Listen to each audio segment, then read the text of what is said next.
Personalization is integral to today's marketing efforts and most companies' bottom lines. Marketers actually told Adweek that personalization efforts can boost revenues by up to 15%. I'm Katie Barends, and I'm part of the solutions consulting team here at Iterable. And today we're going to dive into a few ways marketers can actually power varying degrees of individualized experiences.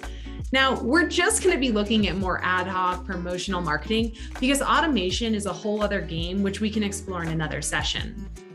According to Accenture's Pulse Check 2018, 83% of consumers were willing to share their data to create a more personalized experience. And that was actually 4 years ago. Data has only become more prevalent to the point it's almost table stakes. Creating joyful customer connections doesn't need to be difficult. It starts with having access to key information about your customers, which can sometimes be harder than it needs to be. But it doesn't have to be if you have the right platform.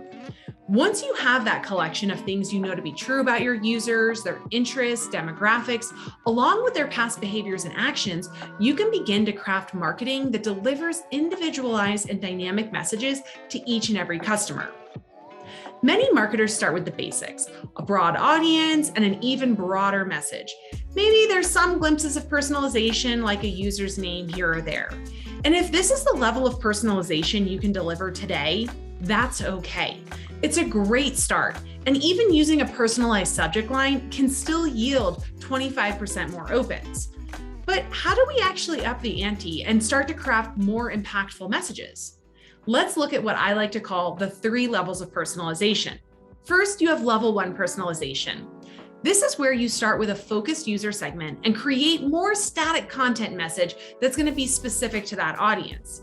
This is a great next level because while you're creating one message to this entire audience, the audience itself is a bit more specific. So rather than send, say, a general blast promotion to everyone in the US, maybe you want to actually send to all women in the US who have not made a purchase in the last 30 days.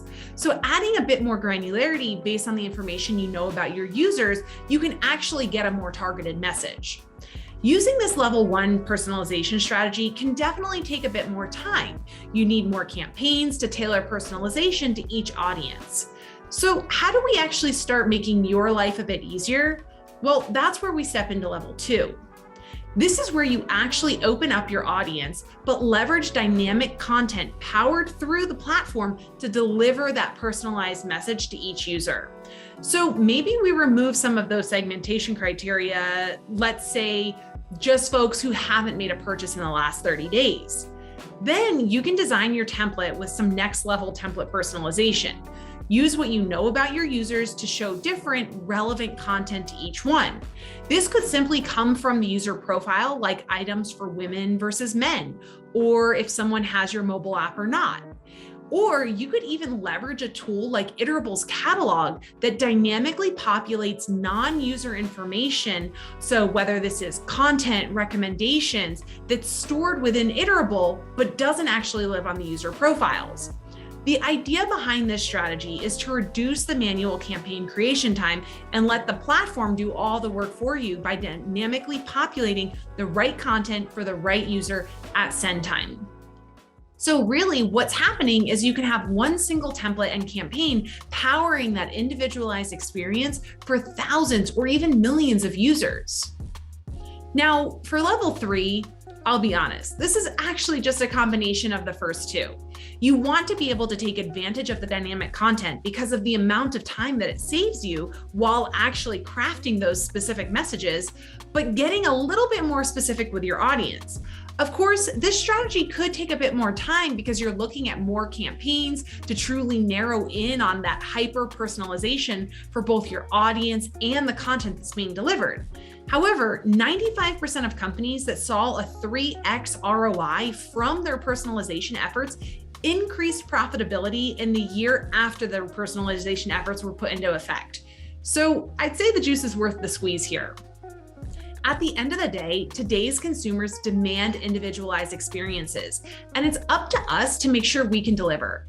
Wherever and however you can start adding increased targeting and personalization to your digital communication efforts, you must. In fact, 70% of millennials have stated that they're frustrated with brands that send irrelevant emails. And I know because I'm part of that. Really, don't tell me to download your mobile app when every purchase I've made in the last 2 years is on your mobile app. So it's really up to you to use the tools that you have as marketers to make a difference in how you build better connections with your customers. If you'd like to learn more about how Iterable can help power those individualized connections with your customers and create joyful experiences, just reach out. Our team would be happy to share some more secrets.